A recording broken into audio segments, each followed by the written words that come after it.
Bengawan Solo milih alun-alun ing tanah Jawa kang endah rupane, banyune bening kaya permata, nyiram sawah ijo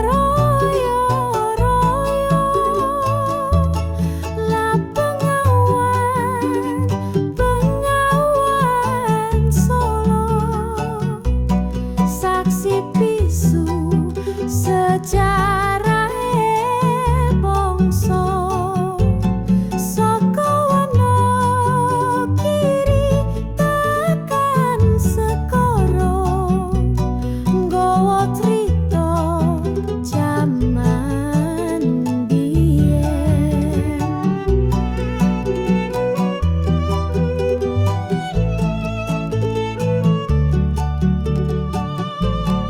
Ing pinggir kali para prawan ngumbah klambi disambi nembang, suarane merdu kaya gamelan ngiringi banyu kang mili. Lo Bengawan, Bengawan Solo, saksi bisu sejarahe bangsa saka wana kiri tekan sekara, nggawa crita jaman biyen.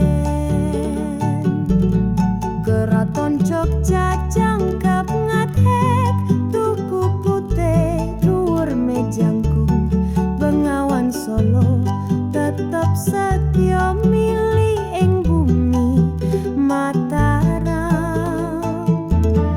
Bengawan Solo